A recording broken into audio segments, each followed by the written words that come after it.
domicile de fonction. C'est pas dans le cadre de l'utilisation de leur domicile personnel. Or, dans la circulaire, je crois qu'ils font mention de domicile personnel. Je ne sais pas où est-ce que c'est, ils font allusion, ou c'est peut-être dans le cadre, dans la lettre de notre frère Amoussou Beto. Donc, eux, ils sont chez eux, ils se construisent des grosses villas, et sous prétexte qu'ils seraient ministres, ou sous prétexte qu'ils seraient des hauts fonctionnaires, eh ben, ils s'exemptent de payer les factures d'eau et d'électricité. Parce qu'ici, on parle en l'espèce de l'électricité, mais on peut être sûr que pour l'eau, c'est exactement pareil. Ça, c'est clair et net. Voilà ce que je voulais rajouter pour appuyer la thèse de Faux Ditry et appuyer ensuite la thèse de Faux Milaoué. Hein, c'est clair. Hein. Si on ne va pas demander à un voleur de mener l'enquête sur le forfait qu'il a commis, il ne trouvera jamais le coupable. Voilà. Exactement, exactement. Merci. Oui. Mais quoi, c'est ça. Donc, c'est le pays dans lequel nous vivons. Vous voyez? C'est-à-dire que... C'est-à-dire quel est animé où? C'est-à-dire bon sens, c'est que les lamina. Non, même pas le bon sens. C'est-à-dire quel est animé où on est qui... On m'a dit tous outils, on m'a dit tous ces non seulement bon les names carburant, le nom carburant fata, amoureux de chaque 4 ans, le dans le non. C'est-à-dire les outils vont mieux que si galeso ou menon violo. Wa mitra etona wa menon violo non tous outils na yo, o menon suyo non tous sitina yo, o menon violo le possible nous, on le pose au dézout dans chantété. 2025 il y a un mot balaisan kalimé. Mi ya mo mi kopo mi akbora, un mot balaisan lampe que la j'ai cleansé correct asi majesty akoko eji asi majesty asote be na no le won egbato gbale egbe de fou non monsieur. Et au-delà rendre compte, il faut qu'ils rendent des comptes, ils doivent rendre des comptes. Et non seulement tu as fait un démissionner. Faut un démissionner. Coup de me clic, coup de claque, tout le team là, ils doivent démissionner. Ils doivent dégager quoi. Démission ou rien quoi. Mais de la serrer qui n'aurait qu'à la démissionner. On pense que tu la quitter. Togo yo de la zone. Il faut même démissionner. Togo yo de la zone président. C'est bien la zone qui est président. C'est fou. Nous a tiré bateau. On en a marre. mais monsieur Mila, ouais. Oui, monsieur Mila, pardon. Mon frère. Oui. Ok, monsieur okay, Mila. Attendez. Vas-y, Junior. Sénateur, tu vas réagir après. Junior, vas-y. Non, mais je voudrais juste dire que ça rejoint ce qu'on dit toujours. Hein. Il gouverne le pays sans boussole, c'est-à-dire stratégie zéro, pardon. C'est quelque chose de tout con. Mais il a fallu que les gens puissent dire que vous ne payez pas l'électricité, le ministre ne paye pas l'électricité, qu'ils vont sortir, sortir un formulaire, en gros un communiqué, une note de service, sans toutefois vérifier quelle est la loi. Dites s'il te plaît, ferme ton micro. Il y a du bruit chez toi. Sans toutefois chercher quelle est cette loi qui donne effectivement la gratuité. Je pense que c'est des us. C'est des us ou des usages de services qui se sont dit eux-mêmes pour plaire au prince et à ses amis ministres, il faudrait qu'on commence à donner de l'électricité gratuitement, sans calcul. Donc, et ils ont peut-être mis ça dans la tête qu'il y a une loi. Mais non, c'est que même s'il y a une loi, ils sont taillés cette loi pour que... En tout cas, je pense que vous comprenez ce que je suis en train de dire.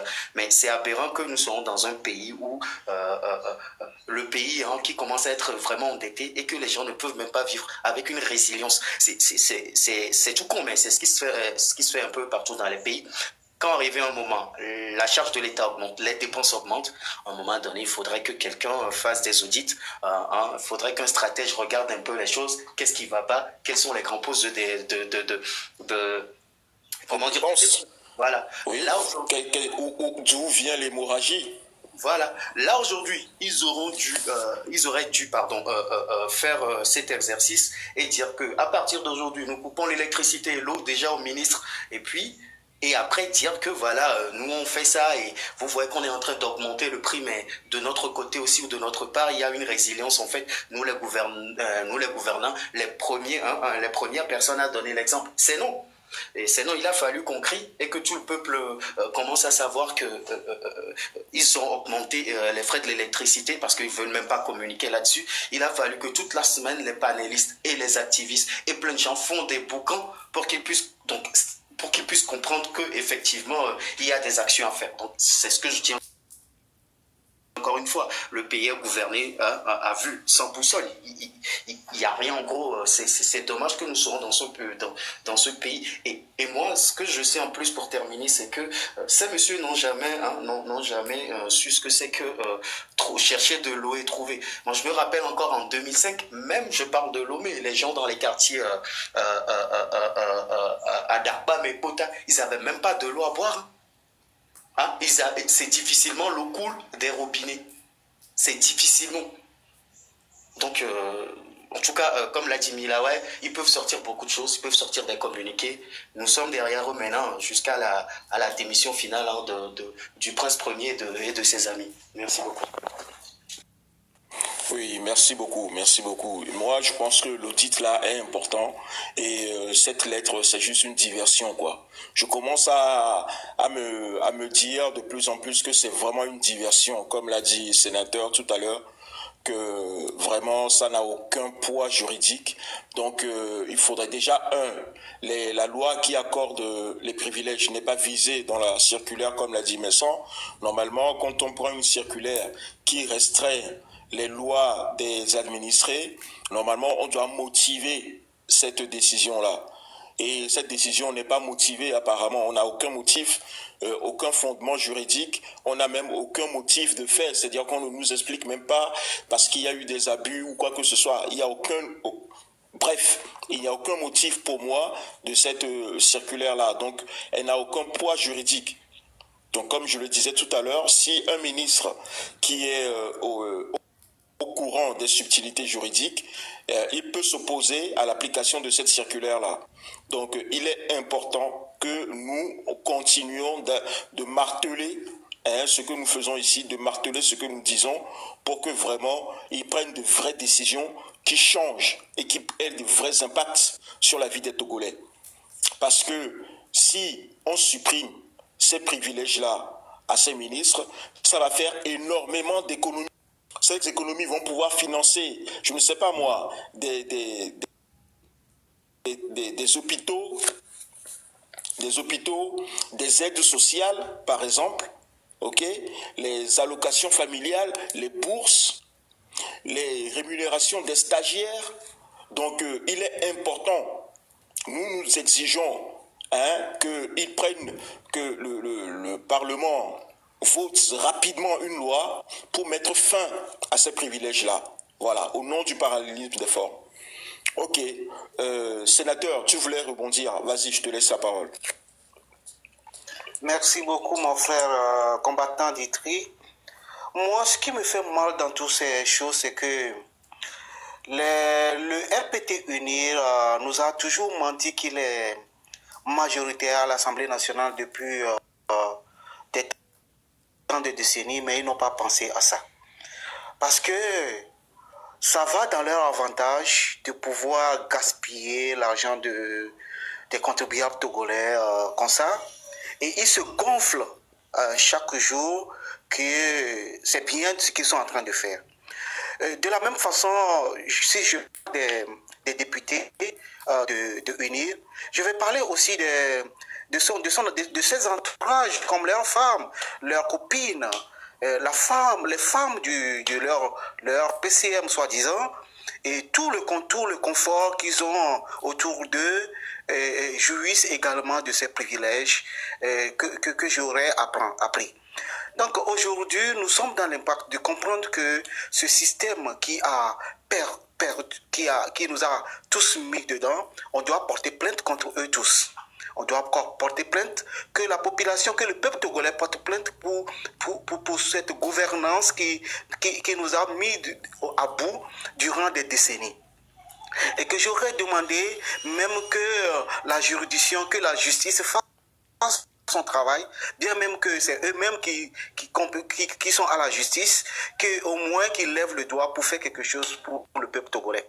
Si, dans le cas contraire, il faut que le peuple s'éveille, qu'on prenne notre disposition et qu'on dégage ces personnes.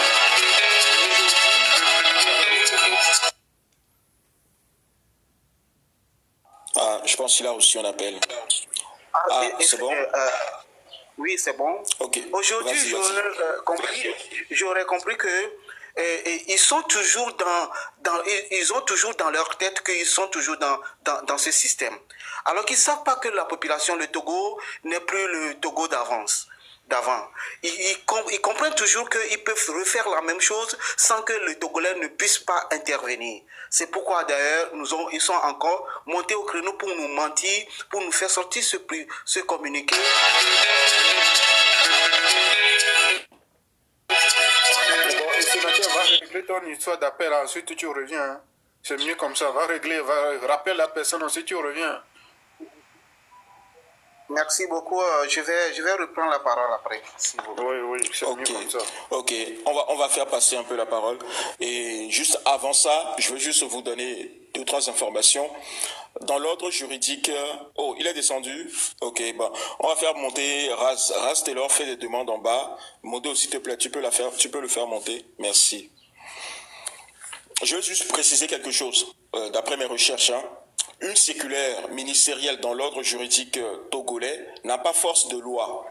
Donc déjà, cette circulaire ne peut pas annuler les privilèges qui ont été accordés à ces ministres-là par une loi, la loi dont parle M. Beto. Une circulaire n'innove pas le droit. Donc elle ne peut ni créer, ni modifier, ni abroger une règle de droit. Une circulaire n'est pas contraignante pour les administrés. Vous voyez? Donc ça veut dire que ce papier qu'on vient de nous sortir, elle n'est même pas contraignante pour les ministres. Donc les ministres peuvent continuer en fait à bénéficier de privilèges, de la gratuité de l'électricité et de l'eau jusqu'à nouvel ordre. Et devant le juge, si un ministre conteste cette circulaire-là, cette circulaire peut être annulée par le juge administratif. Si elle contient des dispositions impératives illégales. C'est-à-dire que, étant donné que la circulaire n'a pas valeur juridique, la circulaire ne peut ni modifier une loi, ni abroger une loi, cette circulaire-là, elle est en soi illégale. Donc, si quelqu'un vient imposer cette circulaire à un ministre, ce ministre peut aller saisir le tribunal administratif du Togo, qui est à Goué là-bas, et ce juge peut prononcer l'annulation pure et simple de cette circulaire. Donc vous comprenez? Voilà où on en est aujourd'hui au Togo. Donc vous montrez que quelque part, c'est de l'enfumage. Voilà ce que je veux ajouter. Et puis on continue. Zionvi, bonjour. Tu peux ouvrir ton micro pour rebondir sur l'article. Zionvi, tu es là? Zionvi, ok, Zionvi, je pense qu'il n'est pas à côté. David, Razak. merci pour les cadeaux, merci pour les cadeaux. Je suis là. Oui. Ah bon, ben, tu peux te prononcer sur la circulaire qu'on a lue? Bien sûr que je peux me prononcer sur la circulaire que nous avons eue. D'accord, vas-y, c'est ton tour, parce qu'après, il y a plusieurs personnes sur le panel, on passe chacun un à un, quoi. Vas-y, je t'écoute. Je salue le panel, je salue M. Ditrier, M.